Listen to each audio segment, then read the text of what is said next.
Do you remember the first time someone told you about Bloody Mary? A dark bathroom, a mirror, three quiet words, and everyone swore they had a friend of a friend who actually saw her. This video isn't about the cute sleepover version. It's about the girl who stopped going to school after checking one last photo on her phone. The summer camp where kids still hear knocking from the end of an empty hallway.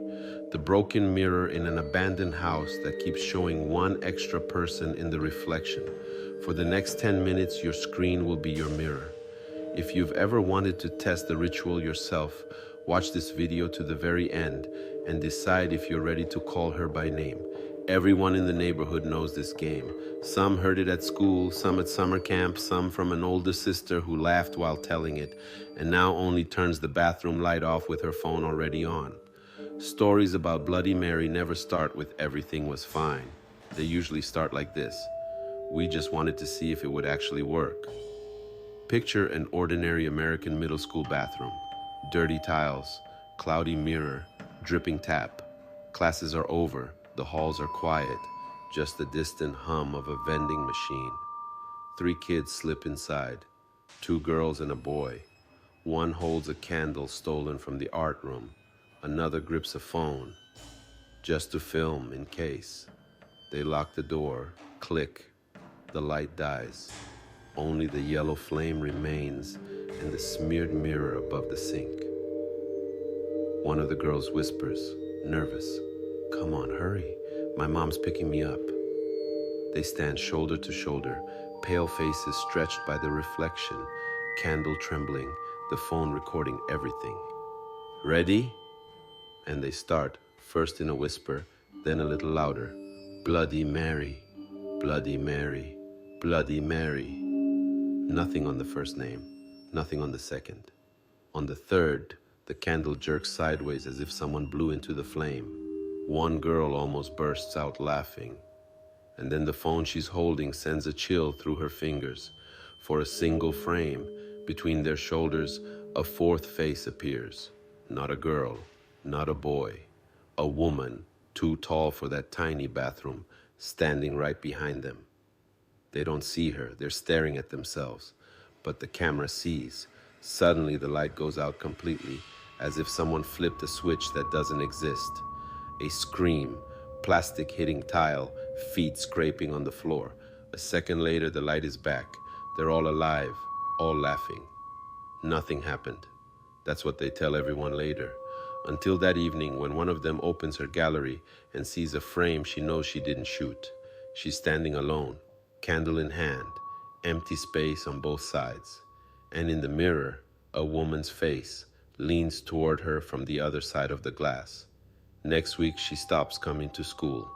Officially, she's sick. Unofficially, her mother finds her sitting on the bathroom floor in front of a dark mirror. The girl keeps whispering, "I didn't call her. She came on her own." They say every time you summon her, Mary comes a little closer. But to understand whose face is staring back from the glass, we have to go far into the past. To a time before electric light, when bathrooms smelled not of bleach, but of wax and damp wood. In one small American town, there is an old house people walk around instead of past. Once a woman named Mary lived there. Not a queen, not a fairy tale witch, a real Mary who loved one man too much.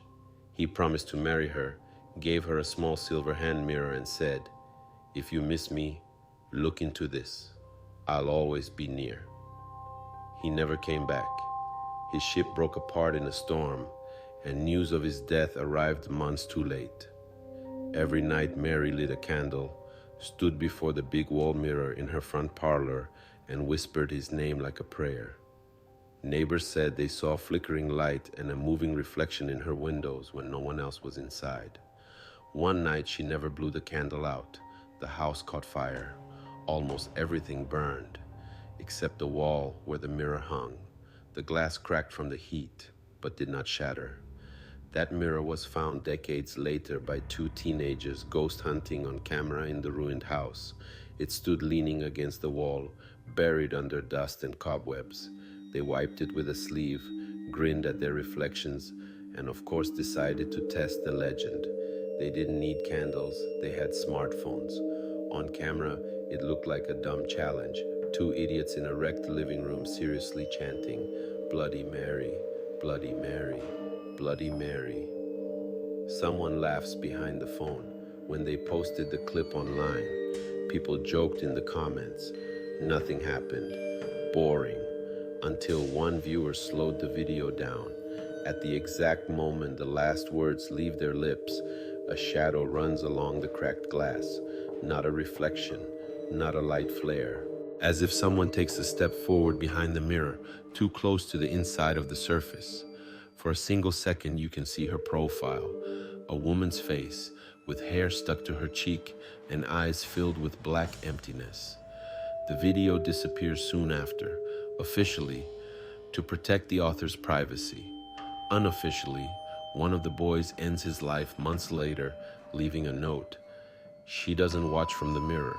She watches when the screen is off. But Bloody Mary doesn't live only in old houses and school bathrooms. In the early 2000s, kids in an American summer camp played almost the same game. The mirrors in the cabins were tiny, useless, so they used an old window with a dark frame at the end of the hallway in the main lodge. Outside it was pure forest, pitch black. Inside, one dim lamp, turning the glass into a perfect black surface, like a switched-off TV. Three girls and a boy decided to see if the campfire stories were true. They waited until lights out, slipped out of their bunks, and lined up in front of the window. In the pane, they saw four pale faces and the long hallway stretching behind them like a tunnel. They whispered together, "Bloody Mary, Bloody Mary, Bloody Mary." At first, nothing. Then one girl said very quietly, "Look." At the far end of the reflected hallway, a fifth shape appeared, dark like the shadows around them, but heavier.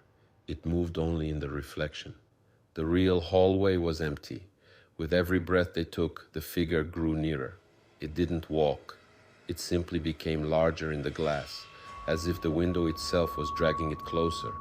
Someone panicked and slammed the light switch. The figure vanished. Everyone burst out laughing, telling themselves it was just their imagination. That night, one of the girls woke up feeling someone standing by her bed. She was sure it was her friend and wanted to joke. "So, did you see anything?" Then she saw it. In the dark, something dark red glimmered above her head, like a long hood or veil soaked in dried blood. She couldn't scream. She just stared. In the morning, they found her on the floor between the bed and the wall, alive, but staring with glassy eyes, fingers locked around a small, compact mirror her mom had packed in her suitcase. The camp shut down the next year. Officially, not enough funding, as always, but the main lodge still stands at the edge of the woods. Local teenagers drive out there at night, parking by the no trespassing signs to test the legend. Some of them come back laughing. Some start covering mirrors at home with towels and hoodies and wake up at night staring into the dead black screens of their phones as if they were those windows at the end of the camp hallway. They say Bloody Mary has hundreds of names and thousands of mirrors. In some stories, she's a murdered bride. In others, a burned witch. In others, a girl who played this game too often and got stuck on the other side. But one detail shows up again and again.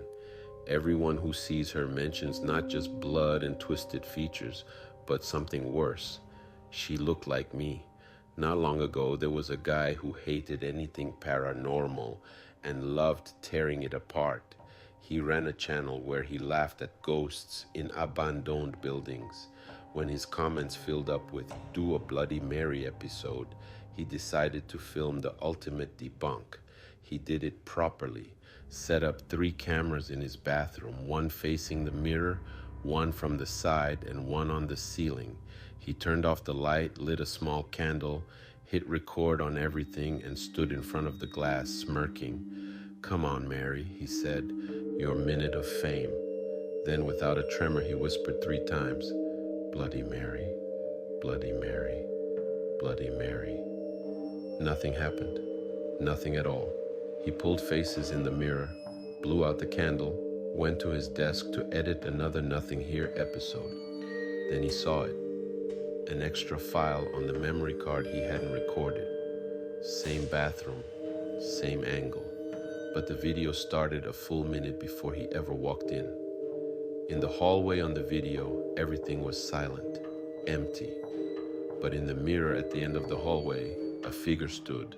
It didn't move, just stared toward the camera. At the third Bloody Mary, the candle on video doesn't flicker at all. But the glare on the mirror shows something he never did. In the reflection, he isn't smiling. He stands with a dead, blank face. And just behind his shoulder, a woman's hand hangs a few inches from his neck. He shut the laptop, decided it was a glitch, and tried to forget about it, until one night he woke up to a soft rustle in his bathroom. The door stood slightly open, no light on. But in the darkness, a pale vertical glow hung in the air, like a phone screen held up and pointed at him. His own phone was in his hand.